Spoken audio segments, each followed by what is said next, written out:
বউবাজারে ফিরল বাড়ি বিপর্যয়ের আতঙ্ক। মদন দত্ত লেনে বাড়ির চাঙড় ভেঙে জখম এক ব্যক্তি।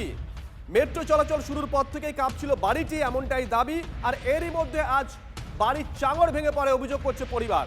ঘটনাস্থলে বিপর্যয় মোকাবিলা দল ইতিমধ্যেই পৌঁছে গেছে, মেট্রোর তরফে পাঠানো হয়েছে কর্মীদের।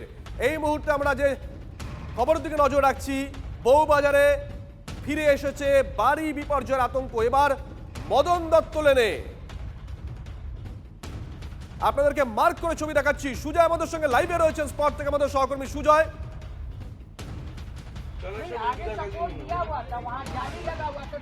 একেবারে দেখো, এই মুহূর্তে বিধায়ক নয়না বন্দ্যোপাধ্যায় তিনি এসছেন যে 107 নম্বর বিবি গাঙ্গুলি স্ট্রিটে যে বাড়িটা, সেই যেখানে চাঙড় খসে একজন জখম হচ্ছেন, সেই পরিস্থিতি দেখতে বিধায়ক নয়না বন্দ্যোপাধ্যায় এসছেন।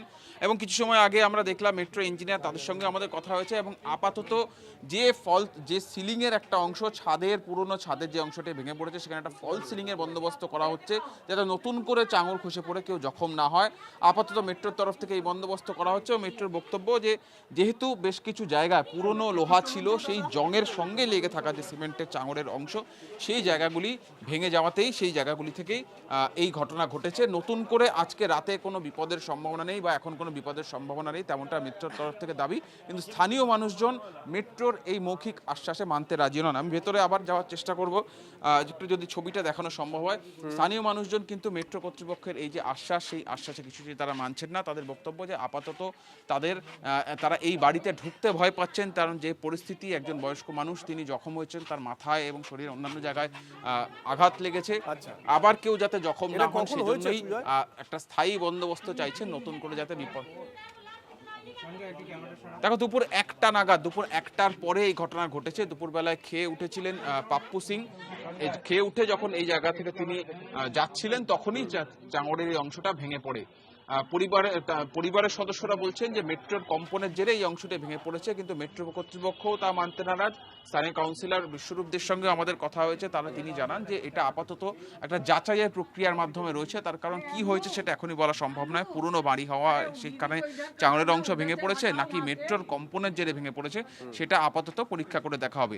আপাতত অস্থায়ীভাবে দেখতে পাচ্ছ মেট্রোর ইঞ্জিনিয়ার রয়েছেন, বিধায়ক রয়েছেন, তারা আপাতত ঠিক করেছেন একটা ফল সিলিং এর ব্যবস্থা করে দেওয়া হবে। এখানে ফল সিলিং এর ব্যবস্থা করে দিয়ে যাতে সেখান থেকে পুরনো ছাদের চাঙড় যাতে আর খসে পড়ে কেউ জখম না হয়, সেটা আটকানোর জন্য এই বন্দোবস্ত করা হবে।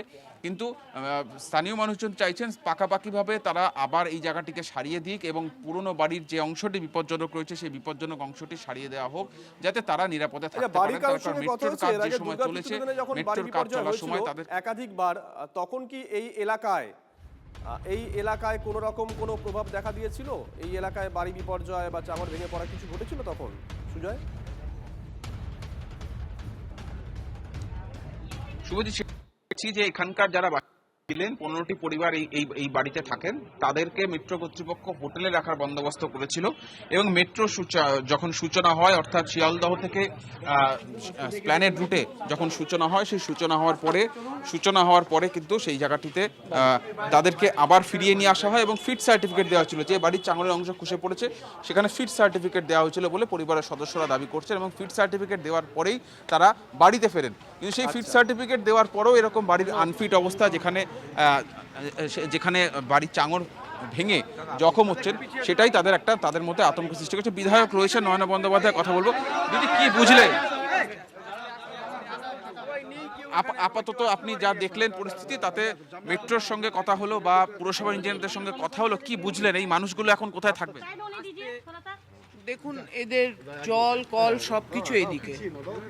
আমরা যখন আর্কিওলজিস্ট এসেছিলেন, এসে বলেছিলেন যে নিচে ভাইব্রেশন হলে ওপরটা অসুবিধা আছে, তা সত্ত্বেও এরা না শুনে মেট্রো রেল চালিয়ে দিয়েছে। এই 6 বছর হয়ে গেল এই মানুষগুলোকে নিয়ে আমরা সবাই মিলে, এখানে মেয়র সাহেব এসেছিলেন, প্রত্যেকে আমরা মিলে চেষ্টা করি, কিন্তু ওরা বলছে যে ভাইব্রেশন হয়। তো সেটা আমি জানতাম না, আজকে এসে শুনছি যে ভাইব্রেশন হয়। কিন্তু এই মেট্রো রেল নিয়ে কিন্তু একটা মানুষের মধ্যে, এই এলাকার মানুষের মধ্যে ক্ষোভ আছে। আজকে আপনারা দেখতে পাচ্ছেন যে আমি তাই বলছিলাম যে ঈশ্বরের আশীর্বাদ, যেখানে কোনো মৃত্যু হয়নি। আমি জানি না এরা কি করতে চাইছে এবং কি করবে। আপাতত যাদের বলা হয়েছে তারা এখন ডেব্রিসটা সরাক, প্লাস এদের বাথরুম, জল সব ওই দিকে ভেঙে পড়ছে, মানুষ আঘাত পাচ্ছে, কিন্তু ওই বললো 1টার সময় হয়েছে, আর এখন নাকি এসছে মেট্রোর লোক। 1 बजे से हुआ हुआ है। কি হবে দিদি তাহলে আপাতত কোথায় থাকবেন, এরা তো ঘরে ফিরতে ভয় পাচ্ছে। না, ঘরে ফিরতে যারা ভয় পাচ্ছেন সেটা বসে এখন আলোচনা করি মেট্রো লোকের हम সঙ্গে। लोग हमेशा मेट्रो वाले को बोलते हैं, मेट्रो वाला कोई हम लोग को वो नहीं करता है। করবেন 10 दिन पहले बोले। দরকার পড়লে নিশ্চয়ই করব, না করার কিছু নেই। প্রাথমিক দেখুন, বাড়ি পুরনো, এখানকার সবই বাড়ি যত আছে, যত ছিল, যত পড়ে গেছে 2019-এ, সবই কিন্তু 200 বছরের বাড়ি। যার জন্য এখানে আপনারা দেখবেন না এখনকার দিনে সব ওই গ্যাপ এগুলো দেখবেন। এই দেখুন, এই দুটো বাড়ি একসাথে লাগানো।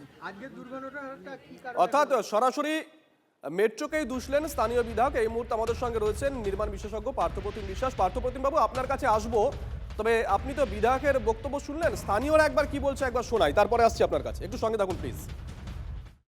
প্রচুর দাদা পড়ে গেছে পুরো, অবি তো পড়ে গেছে জমিনে।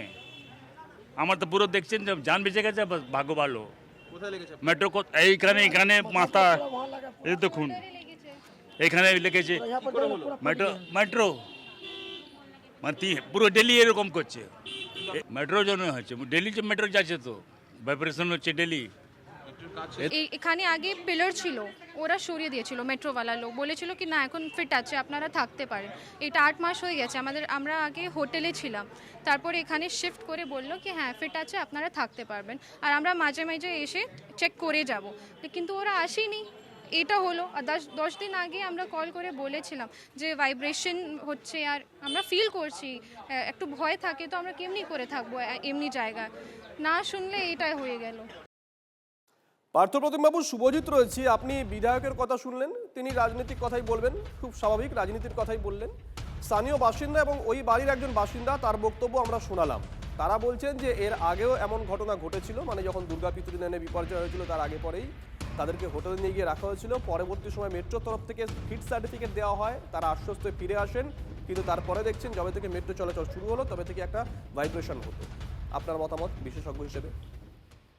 না দেখুন, প্রথমত এই যে প্রজেক্ট সাইট যেখানে বিপর্যয় ঘটেছিল তার আশেপাশের এলাকাগুলো আমি বলবো নানা কারণেই খুব সেন্সিটিভ ছিল। ফলে সেই বিপর্যয় 19-20 সালে যা ঘটেছিল, তারপরে যখন এটাকে ফিট সার্টিফিকেট মেট্রো রেল কর্তৃপক্ষ দিলেন, আমার আশা নিশ্চিতভাবেই এই ভাইব্রেশন মনিটরিং করার পরই হচ্ছে যে ফিট সার্টিফিকেট দেওয়া হয়েছিল। অর্থাৎ মাটির তলা দিয়ে মেট্রো গেলে কাঁপুনি হবে ঠিকই, কিন্তু সেই কাঁপুনির মাত্রা ভূপৃষ্ঠে এসে পৌঁছাবে না এমন এক্সটেন্টে যে যাতে হচ্ছে মাটির উপরে থাকা বাড়ি ঘরদূর, রাস্তা, সড়ক, সেতু যা থাকে তার কোনো বিপদ ঘনাতে পারে। কিন্তু এখানে দাঁড়িয়ে আমি অন্তত পক্ষে যারা বসবাসকারী তাদের যদি অভিজ্ঞতাটাকে মান্যতা দিই, তাহলে বলতে হবে যে যথাযোগ্য সতর্কতা নিয়ে মেট্রো রেল কর্তৃপক্ষ এই ভাইব্রেশন মনিটরিং করছিলেন কিনা সেই প্রশ্ন উঠবে। কিন্তু একই সাথে খেয়াল রাখতে হবে যে ওই এলাকায় বাড়িগুলো হচ্ছে শতাব্দী প্রাচীন, এবং এই বাড়িগুলো কোনোটাই আজকের দিনের ওই বিম কলামের মতো বাড়ি নয় যেগুলোকে আমরা আরসিসি ফ্রেম স্ট্রাকচার বলি।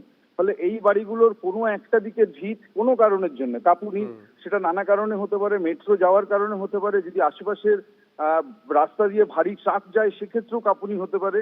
আমি জানি না যে এই বাড়িটা কতটা, কোন এক্সটেন্টে বিপর্যস্ত ছিল, ডিস্ট্রেস কতটা ছিল। কারণ যদি মেট্রোর কাঁপুনিতে হয় তাহলে একটা বাড়ি নয়, একাধিক বাড়ি ওই এলাকার, সেই বাড়িগুলোতে এই ধরনের কোনো না কোনো ক্র্যাক বা অন্য ধরনের ডিস্ট্রেস সাইনগুলো আসবে। সেটা যদি আসে তাহলে হচ্ছে বুঝতে হবে সেটা মেট্রো চলাচলের কারণেই ঘটছে। কোনো একটা বাড়িতে বিচ্ছিন্নভাবে এই ঘটনাটা যদি ঘটে, সেই বাড়ির দুর্বলতাটা কোন এক্সটেন্টে ছিল সেটাকে অ্যাসেস করা দরকার। Still I should say, metro কর্তৃপক্ষ যখন বুঝতে পারছেন যে এই আমি বলেই ছেড়ে দিচ্ছি যে মেট্রো কর্তৃপক্ষেরও সতর্কতা নেওয়া উচিত যে মেট্রো লাইনের উপরে যদি এই ধরনের দুর্বল বাড়ি থাকে তাহলে সেটাকে যথাযোগ্যভাবে রিপেয়ার করার পরই সেখানে বাসযোগ্য করা। ধন্যবাদ পার্থপ্রতিম বাবু। আপনি যে কথা বললেন যে ওই বাড়িতেই শুধু ঘটেছে নাকি আশেপাশের বাড়িতে ঘটেছে, যদি আশেপাশের বাড়িতে ঘটে থাকে তাহলে একটা অনুমান করা যেতে পারে যে মেট্রোর জন্যই ঘটেছে। আর শুধুমাত্র যদি ওই বাড়িতে ঘটে থাকে তাহলে ওই বাড়ি, সেই বাড়ির স্ট্রাকচারাল মানে কি অবস্থায় ছিল বাড়ির স্ট্রাকচার, সেটাও কিন্তু খতিয়ে দেখা দরকার। মেট্রো কর্মীরা তারা পৌঁছে গেছিলেন ঘটনার পরপরই, তারা ঠিক কি বলেছেন শোনাই একবার। এটা কি মেট্রোর জন্য হচ্ছে? না মেট্রো না, পুরনো বাড়ি। পুরনো বাড়ির জন্য? হ্যাঁ। আপনাদের কি যাচাই মানে সার্ভে হয়ে গেছে? না সার্ভে না, আমাদের সাহেব বলে দিল করে দিতে, তাই করে দিচ্ছে। এটা কি করা হবে? এটাকে আপনার ওই যে নতুন প্লাই দিয়ে স্লিং করে দিয়ে দেবো একদম, মানে ওইটাকে পুরো ঢাকা দিয়ে দেবো যাতে পরবর্তীকালে না পড়ে। আচ্ছা মানে চাঙর খসে না পড়ে, হ্যাঁ হ্যাঁ হ্যাঁ মানে একটা আবার একটা আর্টিফিশিয়াল ছাদের মতো করা হবে। হ্যাঁ হ্যাঁ হ্যাঁ ওইরকম করে হবে। এই যে আমাদের দুটো জিনিস দেখতে হবে যে কলকাতা শহরে এই অঞ্চলে অনেক পুরনো, এগুলো পুরনো বাড়ি, এটা পুরনো বাড়ির ভাঙা অংশ না মেট্রোর গাফিলতিতে হয়েছে, সেটার জন্য এটা দু ধরনের লোক এটা অ্যাসেস করতে পারবে, একটা মেট্রোর ইঞ্জিনিয়াররা, একটা কলকাতা কর্পোরেশনের ইঞ্জিনিয়াররা। তো কলকাতা কর্পোরেশন ইঞ্জিনিয়ার আগেই দেখে গেছে, এখন মেট্রোর ইঞ্জিনিয়াররা এসছে। আমরা অ্যাসেস করে দেখব যে এই যে পার্টটার কথা বলা হচ্ছে সেই পার্টটা মেট্রোর জন্য ক্ষতিগ্রস্ত যদি হয় তো মেট্রোকে দায়িত্ব নিতে হবে। আর এটা যদি পুরনো বাড়ির অংশ হয় তাহলে তো সেটা যারা বাড়ির মালিক তাদেরকে করতে হবে। এখন কোনটা হবে সেটা যতক্ষণ পর্যন্ত এটা দেখাশোনা না হচ্ছে ততক্ষণ বলা মুশকিল।